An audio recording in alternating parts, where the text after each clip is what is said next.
Students, आज आपण 10th स्टँडर्डचे काही एक्झाम्पल सॉल्व करून घेणार आहे. ते एक्झाम्पल सोडवण्यापूर्वी आपण काय करू, बेसिक काही कन्सेप्ट क्लिअर करू आणि फॉर्म्युलेज रिवाइज करू. ठीक आहे, चला.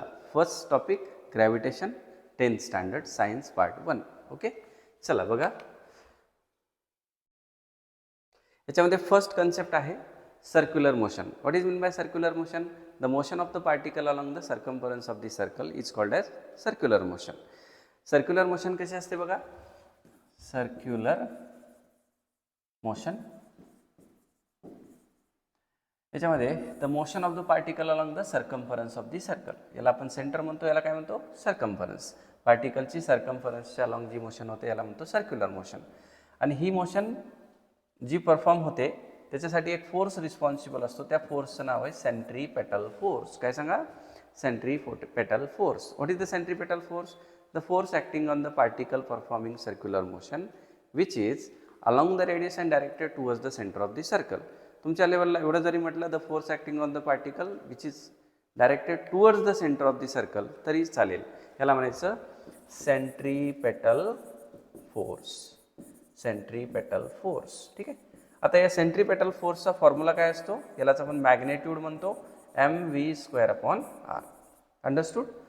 सर्क्युलर मोशन आणि सेंट्रीपेटल फोर्स. नेक्स्ट कन्सेप्ट बघा, Kepler's laws of planetary motion. Kepler's laws, okay, of planetary motion. किती लॉज आहेत? 3 लॉज आहेत. फर्स्ट लॉ याला म्हणायचं लॉ ऑफ ऑर्बिट. ओके, कारण की ऑर्बिटबद्दल स्टेटमेंट केलं आहे. दुसरा लॉ, सेकंड लॉ, याला म्हणायचं लॉ ऑफ सेकंड लॉ, याला म्हणायचं लॉ ऑफ एरिया. एरिया, ठीक आहे, कारण की एरियाबद्दल सांगितलंय. तिसरा थर्ड लॉ याला काय म्हणायचं, law of time period. Law off period. का बरं? कारण की त्यांनी टाइम पिरियडबद्दल सांगितलंय. काय सांगितलं फर्स्ट लॉमध्ये? कुठलाही प्लॅनेट काय करतो, इलिप्टिकल ऑर्बिटमध्ये रिव्हॉल्व होतो आणि त्याच्या फोकसला कोण असतो? सन. एका फोकसला कुठला तरी. दुसऱ्या लॉमध्ये काय सांगितलंय? द एरिया कवर हा इक्वल टाईम असेल तर सेम कवर होतो, म्हणजे द एरिया स्वीप कसा असतो, equal in equal interval of time.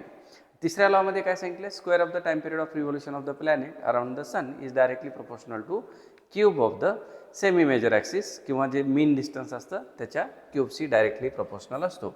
न्यूमेरिकल्सला तुम्हाला हे t² is directly proportional to r³ एवढंच लक्षात ठेवायचं आहे. ठीक आहे.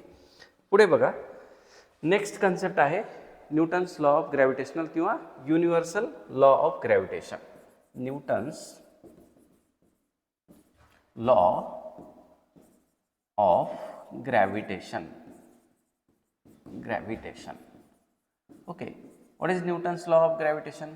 बघा, याच्यामध्ये सांगितलं आहे force is directly proportional to product of the masses. आणि दुसरं काय सांगितलं आहे? Force is inversely proportional to square of the distance between them. या दोघांना जर कंबाईन केलं आपण, कॉन्स्टंट ऑफ प्रोपोर्शनॅलिटी जी घेतला तर फॉर्म्युला काय मिळेल? G m1m2/r². Okay, this is called Newton's law of gravitation. आणि जो हा फॉर्म्युला आहे याला आपण म्हणतो ग्रॅव्हिटेशनल फोर्सचा फॉर्म्युला. ओके, क्लिअर आहे सगळ्यांना? नेक्स्ट बघा, acceleration due to gravity. Acceleration due to gravity काय असतं बघा? Acceleration due to gravity. Okay, acceleration due to gravity on the surface of Earth. G काय असतो? Good morning R². याला कसं म्हणायचं? Good morning R². G equals to Gm/r². दुसरं, weight of an object. बघा, weight of an object. Weight of an object is nothing but it is W equals to mg, mass into acceleration due to gravity. दोघांमध्ये एवढाच difference आहे, मास हे कुठेही change होत नाही, weight मात्र प्लॅनेट टू प्लॅनेट चेंज होतं. हे नेहमी लक्षात ठेवा. तो याला शॉर्टकट असा आहे, weight is equals to Mahatma Gandhi mg, असं लक्षात ठेवायचं. ठीक आहे. पुढे बघा, नेक्स्ट आहे variation of g with the altitude. Means variation of g with altitude. हा शब्द नवीन आहे तुमच्यासाठी, तो इट इज कॉल्ड हाईट. काय होतं बरं? याच्यामध्ये 3 व्हेरिएशन आहेत. याच्यामध्ये फॉर्म्युला लक्षात ठेवा. GH इज इक्वल्स टू काय असतो? Gm/r². R plus H bracket square. Okay.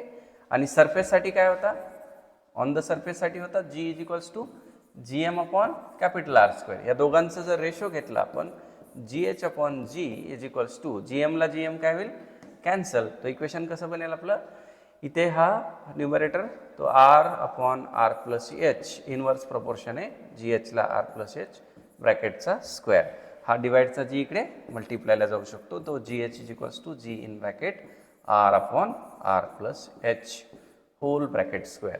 तुम्हाला या ठिकाणी acceleration due to gravity on the surface आणि acceleration due to gravity at height याला इफेक्ट ऑफ अल्टिट्यूड असं म्हणतात. काय बरं effect of altitude, as height increases the value of acceleration due to gravity decreases. इथे दुसरा पण इफेक्ट आहे, इफेक्ट ऑफ डेप्थ. काय सांगा, ॲज डेप्थ इन्क्रीजेस म्हणजे below the surface of earth what will happen, the value of acceleration due to gravity goes on decreasing. And next third effect आहे effect of rotation. काय बरं, if we move from pole to equator the value of acceleration due to gravity will goes on decreasing. या तीन गोष्टी तुम्हाला इथे लक्षात ठेवायच्या आहेत कन्सेप्टसाठी. देन नेक्स्ट कन्सेप्ट आहे free fall. What is the free fall? Free fall नेहमी लक्षात ठेवा, मी जर या पेनाला ड्रॉप केलं, इथून सोडून दिलं, तर what is the initial velocity of this pen? It will be 0 metre per second. And the value of acceleration will be equals to acceleration due to gravity. Downward खाली जात असेल तर पॉझिटिव्ह जी आणि वर फेकत असलो तर मायनस जी, हे लक्षात ठेवा. ठीक आहे.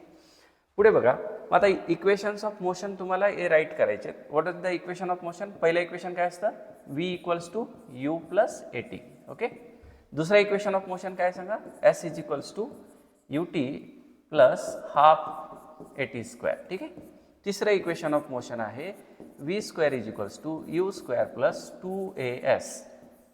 या तिघांनाही आपल्याला फ्री फॉलच्या केसमध्ये आणायचं आहे. तो फर्स्ट इक्वेशन कसं बनेल, यू 0 टाका, एची व्हॅल्यू जी टाका, तो v equals to g t. दुसरा इक्वेशन चेक करा, यू 0 टाका, एची व्हॅल्यू जी टाका, तो s is equals to half g t square. ठीक आहे. तिसरं इक्वेशन कसं बनेल बघा, यू 0 टाका, एची व्हॅल्यू जी टाका, तो v square is equals to 2GS. Okay. अशा पद्धतीने फ्री फॉलचे 3 इक्वेशन्स ऑफ मोशन किंवा कायनेमॅटिकल इक्वेशन्स पण आपण म्हणू शकतो. नेक्स्ट बघा, escape velocity and energy. What is mean by escape velocity? Escape velocity, the amount of velocity required for a satellite to free from the Earth's gravitational field. अर्थच्या gravitational फील्डमधून त्याला free व्हायचं असेल तर जी वेलॉसिटी लागते त्याला म्हणायचं escape velocity. What is the formula for this? √2gm upon capital R. And दुसरा फॉर्म्युला कुठला आहे? ह्या gmची व्हॅल्यू जर आपण gr स्क्वेअर टाकली, ठीक आहे, तो हा दुसरा फॉर्म्युला असेल 2g कॅपिटल आर. ओके. लक्षात आलं? these two formulas are used in case of escape velocity. Then total energy. What is the total energy? Total energy is always sum of potential energy plus kinetic energy. नेहमी लक्षात ठेवा, on the surface of earth total energy is potential energy plus kinetic energy. At infinity also the total energy is potential energy plus kinetic energy. For infinity the potential energy and kinetic energy both are 0. तो तुम्हाला expression derive करताना त्याची या सगळ्या गोष्टीची help होईल. ठीक आहे. चलो, now we will discuss some examples from the text book. This is the solve example. तुम्हाला कसं करायचं, एक्झाम्पल सोडवताना first of all carefully example read करायचं आहे, त्याच्यामधला डेटाला अंडरलाईन करायचं आहे, तो डेटा लिहायचा आहे, त्याच्यानंतर फॉर्म्युला ट्राय करायचा आहे आणि त्याच्यानंतर तुम्हाला फॉर्म्युला लिहिल्यानंतर प्रोपोर्शन लिहून ट्राय करायचं आहे की क्वेश्चनचं सोल्युशन लिहायचं. तो बघा, a person weight 750 newton on Earth. म्हणजे गिवन डेटा तुम्हाला मिळाला, given data a weight of the person is 750 newton on the surface of Earth. Okay. दुसरं, how much would be his weight on the moon, आपल्याला ते विचारलंय. पुढे, moon's mass is, बघा, mass of moon is 1/81 times mass of अर्थ. हे लक्षात ठेवा. डेटा कसं लिहायचं आहे, 1/81 टाइम्स आहे, कारण की मूनचं मास कमी असणार का अर्थचं मास कमी असणार? Of course mass of moon will be less, तो 1/81 टाइम्स दॅट ऑफ द अर्थ. दुसरं काय दिले, इट्स रेडियस इज, मीन्स कुणाची radius of moon is 1/3.7 times the radius of अर्थ. हे डेटा आपण केअरफुली काढला. त्याच्यानंतर टू फाइंड, काय फाइंड आउट करायचं आहे बघा, we have to find out the weight on the surface of moon.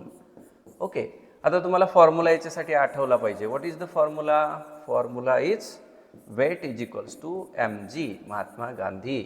व मास इज कॉन्स्टंट एव्हरीवेअर, है ना. तुम्हाला सांगितलं planet to planet mass change होत नाही. म्हणजे तुम्हाला काय करायचं आहे, weight on the surface of moon calculate करायचं आहे. त्यामुळं वरती ठेवू आपण हे weight on the surface of Earth. डिनॉमिनेटरला तो हा रेशो घेतला तर ॲक्सेलरेशन ड्यू टू ग्रॅव्हिटीचा सुद्धा रेशो कसा येईल, acceleration due to gravity on the surface of moon divided by acceleration due to gravity on the surface of earth. Mass constant आहे, cancel करा. याला इक्वेशन नंबर 1 म्हणा. ठीक आहे. सिमिलरली आता ह्या दोघांच्या फॉर्म्युल्याच्या व्हॅल्यूज टाका. gm/g इज इक्वल्स टू, gmचा म्हणजे ॲक्सेलरेशन ड्यू टू ग्रॅव्हिटीचा फॉर्म्युला काय सांगा, good morning capital R². Okay, आता फक्त इथे काय करायचं आहे, मास ऑफ मून आहे आणि रेडियस ऑफ मून आहे. खाली गुड मॉर्निंग R². ठीक आहे. फक्त इथे काय अर्थ आहे आणि इकडे काय अर्थ. आता काय होईल, कॅपिटल जी परत कॉन्स्टंट आहे त्यामुळं कॅन्सल. आता लक्षात ठेवा केअरफुली, जिथे m/e इथे सुद्धा m/e आहे, म्हणजे डायरेक्ट प्रोपोर्शन आहे. त्यामुळे काय करायचं, मास of moon upon mass of Earth into, इथे मात्र कसं आहे सांगा, डिवाइडला असल्यामुळे उलटं होईल. कसं, इनवर्स प्रोपोर्शन आहे. Radius of earth upon radius of moon, याचा ब्रॅकेटचा काय करायचं आहे, स्क्वेअर. आता या दोन इक्वेशनच्या व्हॅल्यूज तुम्हाला मर्ज करायचे, याला इक्वेशन नंबर 2 म्हणा. ठीक आहे. आता बघा ही व्हॅल्यू इकडे पुट करायची आहे. तो नेक्स्ट पेजवर आपण जाऊ. काय होईल सांगा, weight on the surface of moon divided by weight on the surface of अर्थ is equals to, acceleration due to ग्रॅव्हिटीची व्हॅल्यू कशी आली होती, mass on the surface of moon divided by mass on the surface of Earth into रेडियसचं उलटं केलं होतं आपण, radius on the surface of Earth divided by radius on the surface of अर्थचा स्क्वेअर. बघा चेक करा, स्टेटमेंट बघू आपण एकदा परत. काय सांगितलंय, मास ऑफ मून इज 1/81, म्हणजे मल्टिप्लायचा मी इकडे डिवाइडला घेतला तर 1/81, तो ॲज इट इज पुट करा. हा m/m पाहिजे होता आपण 1/81. ठीक आहे. इनटू RE/RM पाहिजे आपल्याला. चेक करा बघा, हा RE/RM काय येईल, RM/RE आपल्याकडे 1/3.7, पण उलटं पाहिजे होतं. तो आपण काय करू, RM/REच्या जागी RE/RM हवे, म्हणजे हा इकडे घेऊ आणि हा डिवाइडचा मल्टिप्लायला, तो दिस विल बी 3.7 ब्रॅकेटचा स्क्वेअर. ठीक आहे. चला इथपर्यंत क्लिअर आहे. याचा स्क्वेअर करून घ्या. 3.7चा स्क्वेअर इट इज 13.69, मला लक्षात आहे. ठीक आहे, लक्षात ठेवलं आहे, अपॉन 81. ठीक आहे. तो या दोघांचा रेशो घ्या. हा डिवाइडला अर्थवर जेवढं वेट आहे ते मल्टिप्लायला जाईल. तो weight on the surface of moon is equals to, इकडे काय होईल, मल्टिप्लायला weight on the surface of Earth. तो या दोघांचा रेशो घ्या.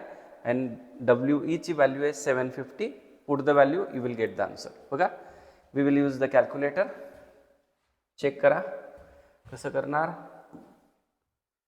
बघा 13.69 डिवायडेड बाय 81. ठीक आहे, is equals to 0.1690 into 750. Okay, तो weight on the surface of moon approximately, परत बघा कॅल्सी 0.169 इंटू 750, इट इज 126.75. ठीक आहे, newton. Weight is always in newton. ठीक आहे. आता बघा, मी या ठिकाणी कॅल्सी यूज केला कारण की मला अलाउड आहे. तुम्हाला एक्झाममध्ये कॅल्सी अलाउड नाही आहे. तो रफ कॅल्क्युलेशन्स तुम्हाला करायचे. ठीक आहे. चलो नेक्स्ट बघा. Second question. An object takes 5 seconds to reach the ground from a height of 5 meter on a planet. What is the value of G on the planet? आता इथं तुम्हाला सांगितलंय की एका ऑब्जेक्टला 5 सेकंड लागतात ग्राउंडवर येण्यासाठी. ठीक आहे. दिस इज द हाईट, किती मीटर आहे सांगा? This is the 5 metre, 5 metre. h is equals to 5 metre. How much time it is taking? 5 seconds. ठीक आहे, इथून इथे खाली येण्यासाठी. आता याचा अर्थ इथे इनिशियल वेलॉसिटी काय घेऊ शकतो आपण? 0, कारण की ड्रॉप केलं आहे फक्त. ठीक आहे, तो गिवन डेटा बघा, given data h is equals to 5 metre, time taken is also 5 seconds. Okay, काय काढायचे तुम्हाला?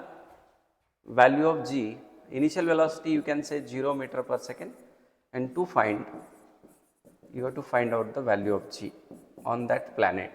कुठलाही प्लॅनेट असू शकतो. ठीक आहे, तो हे फाइंड आउट करण्यासाठी बघा चेक करा which kinematical equation you will use. बघा h दिलाय, t दिलाय, इनिशियल वेलॉसिटी 0 आहे. मला वाटतं डिस्प्लेसमेंटचं कंडिशन आपल्याला इथे व्हॅलिड आहे. तो formula we will use second kinematical equation, s is equals to ut plus half gt square. ठीक आहे, तो u किती आहे? 0, तो काय आला? प्लस हाफ, g ची व्हॅल्यू आहे 10. Is it given? जर दिली नाही, सॉरी आपल्याला जीच कॅल्क्युलेट करायचं आहे, सॉरी. तो काय करा, g ॲज इट इज ठेवा. t ची व्हॅल्यू किती आहे सांगा? 5, त्याचा स्क्वेअर. h किती आहे? 5, 5 टू जा 10, तो 10 इज इक्वल्स टू 25g. तो g will be equals to 10/25. तो इट इज approximately 0.4 ठीक आहे metre per second square. This will be the value of acceleration due to gravity on the surface of that planet. समजलं? कसं लक्षात आलं तुम्हाला? Second कायनेमॅटिकल इक्वेशनच use करता येईल, कारण की डिस्प्लेसमेंट दिले आणि टाइम दिले आहे. तो डिस्प्लेसमेंट टाइम हे सेकंड इक्वेशनमध्ये, लास्ट इक्वेशनमध्ये वेलॉसिटी आणि डिस्प्लेसमेंट आहे. फर्स्ट इक्वेशनमध्ये वेलॉसिटी आणि तुम्हाला काय भेटणार आहे? ॲक्सिलरेशन आहे. ठीक आहे, इनिशियल वेलॉसिटी. चलो नेक्स्ट क्वेश्चनकडे आपण मूव्ह करू. पुढे बघा, the radius of planet A is half that of the radius of planet B.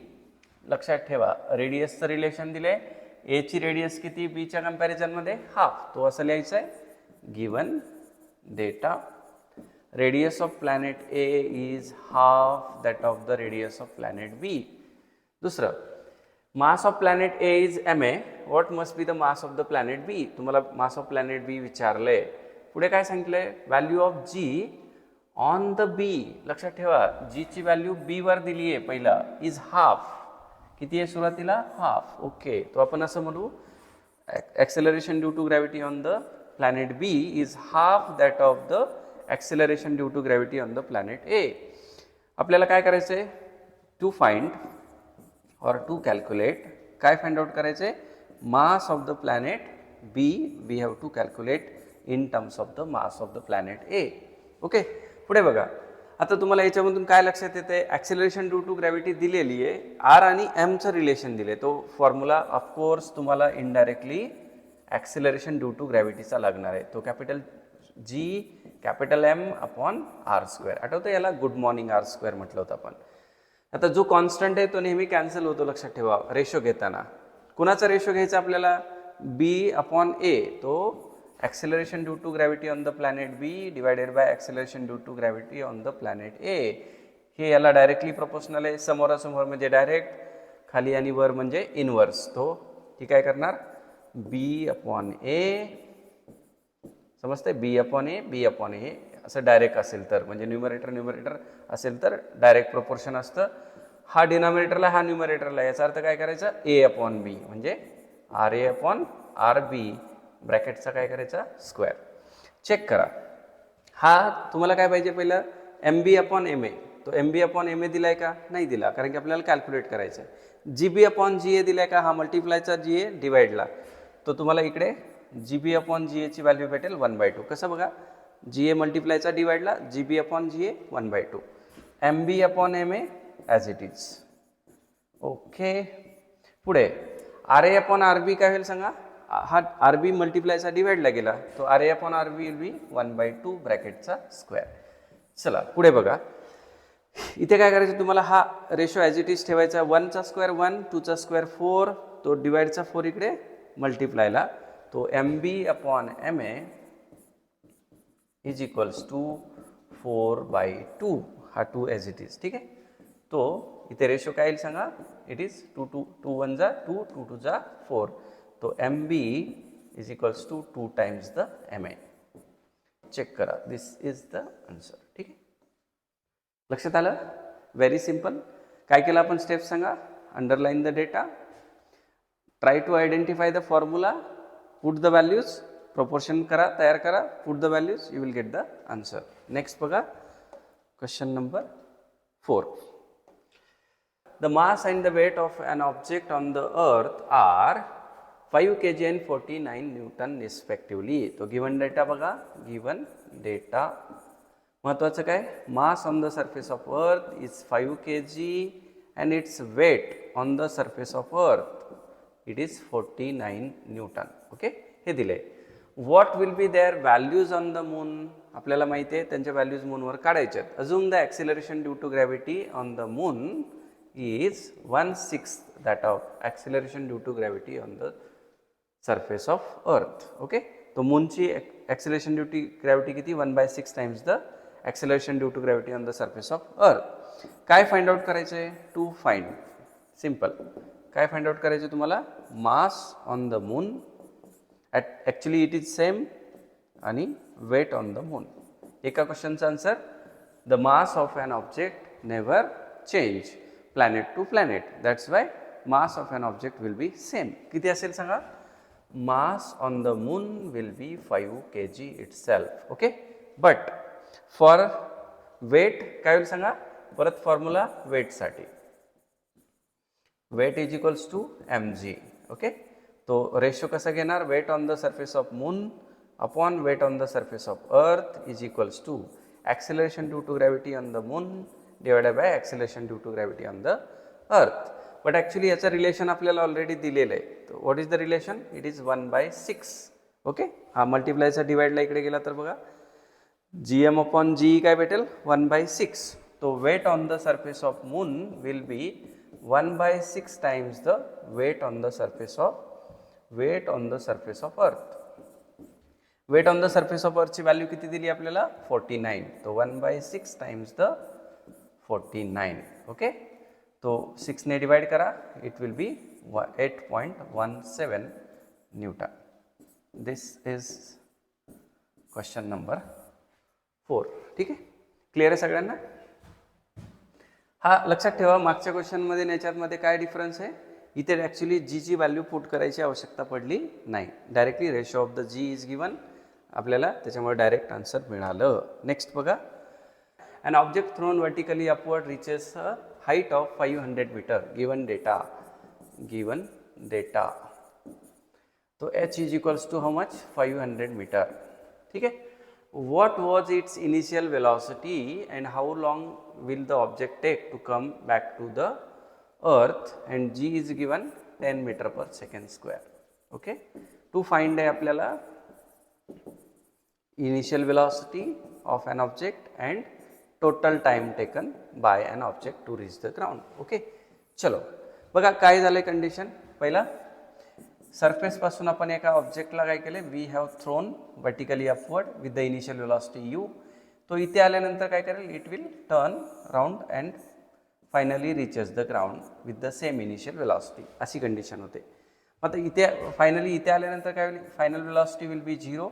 This is the displacement h. Okay, आणि वरती जाण्यासाठी सपोज इथे T1 टाइम लागला, खाली येण्यासाठी T2 टाइम लागला, तो total time taken will be T. ठीक आहे, तो total time taken will be T. Okay, T1 plus T2. चला, we will solve step by step. First of all we will calculate the initial velocity. कोणतं kinematical equation use कराल, लक्षात ठेवा, अपवर्डसाठी acceleration negative घ्यायचा, तो u² is equals to v² is equals to u² minus 2gh.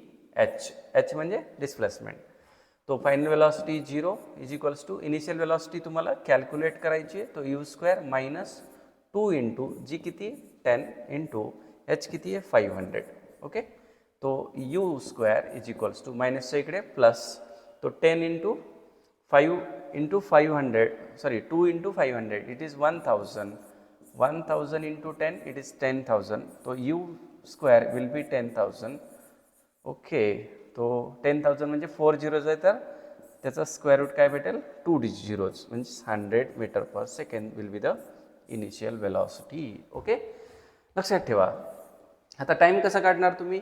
Final velocity 0 आहे तो v equals to u minus GT1. Okay, तो इथे कसं करणार तुम्ही? इनिशियल वेलॉसिटी माहिती आहे, फायनल वेलॉसिटी 0 आहे, तो 0 इज इक्वल्स टू इथे किती आहे 100 मायनस 10t1. ओके, मायनसच्या इकडे प्लस, तो 10t1 इज इक्वल्स टू 100, तो t1 will be equals to 10, 100 upon 10 that is 10 seconds. Okay, but आपल्याला काय करायचे? We have to find out the total time. तो how much will be the total time? जेवढा जायला लागेल तेवढाच यायला, तो 2 टाइम्स द t1, तो it will B 20 seconds. Okay, this will be the time taken. Understood? Initial velocity will be 100 meter per second and total time taken will be 20 seconds. कसं लक्षात आलं? वरती जायला जेवढा वेळ लागेल तेवढाच खाली यायला वेळ लागेल. ओके, नेक्स्ट पुढे बघा 6th क्वेश्चन. 6th क्वेश्चन मध्ये बघा, a ball falls off a table and reaches the ground in 1 second, assuming g equals to 10 meter per second. Calculate the speed on reaching the ground and height of the table. Okay, it is very similar given data. हा पण free फॉलचाच question आहे. कसं सांगा? Time taken is 1 second वरतून खाली पडण्यासाठी. g is given 10 meter per second square. Calculate to find, calculate काय करायचं आपल्याला? Speed on reaching the ground means final velocity we have to calculate, and height of the table means h is we have to calculate. Okay, कुठला formula use करणार? Condition काय बघा, suppose हा table आहे, या टेबलवरून एक ऑब्जेक्ट खाली पडतोय ग्राउंडवर. ओके, ठीक आहे. आता या टेबलचा विचार केला, ठीक आहे, या टेबलवरून खाली ग्राउंडवर पडण्यासाठी त्याला किती डिस्टन्स ट्रॅव्हल करावं लागेल, किती डिस्प्लेस व्हावं लागेल? h एवढं डिस्टन्स ट्रॅव्हल करावं लागेल. तो how much will be the initial velocity? In case of free fall it is always 0, and finally after reaching its velocity will be v. तो इथे तुम्हाला परत काय करायचं? you have to calculate the v. तो v equals to काय असेल? u plus gt. Okay, तो इथे तुम्हाला माहिती आहे u is 0 plus g is 10 and t is 1 second. तो final velocity after reaching will be 10 metre per second. Okay, त्याच्यानंतर अजून कॅल्क्युलेट काय करायचं तुम्हाला? Height of the table. तो h इज इक्वल्स टू काय? Half GT square. तो half g किती? 10, t किती? 1. तो it will be h is equals to half 10, half into 10, actually 1 square is 1. तो h is equals to 5 metre. तो तुम्हाला final velocity मिळेल 10 metre per second and the distance travelled or the height of the table will be 5 metre. Clear? Next बघा, चला आपण next example बघू. या एक्झाम्पलमध्ये बघा काय सांगितलं? The masses of the earth and the moon are 6 × 10⁻24 and 7.4 × 10⁻22 kg. तो given data तो मास ऑफ अर्थ is 6 × 10⁻24 kg. Mass of moon is 7.4 × 10⁻22 kg. Okay, respectively. The distance between them किती आहे सांगा? r is equals to 3.84 × 10⁻5 kilometres. Okay, लक्षात ठेवा इथे kilometres दिले, तुम्हाला मीटरमध्ये कन्वर्ट करून घ्यायचं. ठीक आहे, म्हणजे कसं येईल सांगा? 3.84 × 10⁻, किलो म्हणजे 3, म्हणजे 3 आणि 5 किती झालं? 8 मीटर.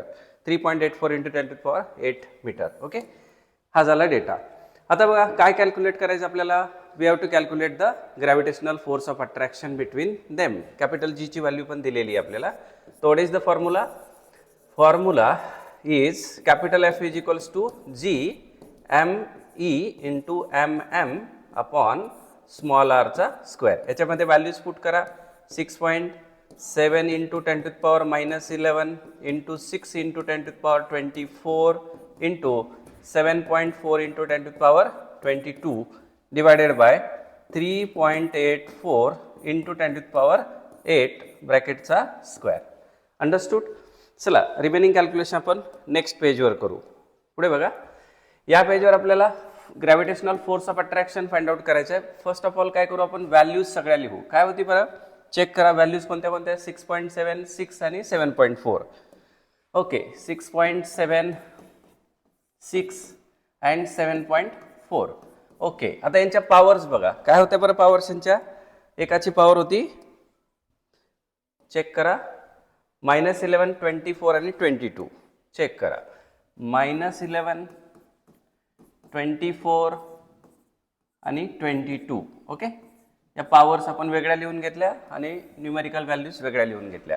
पुढे 3.84 चा काय होता, स्क्वेअर. याचा स्क्वेअर वेगळा करा, पॉवरचा स्क्वेअर वेगळा करा, 10⁸ चा स्क्वेअर. तो ट्राय करा, पॉवर्स पहिला रिड्यूस करायचा प्रयत्न करा. तो 6.7 इंटू 6 इंटू 7.4 इंटू, आता बघा -11 हा 24 मधून करा किंवा 22 मधून करा. किती आला, 11 + 24.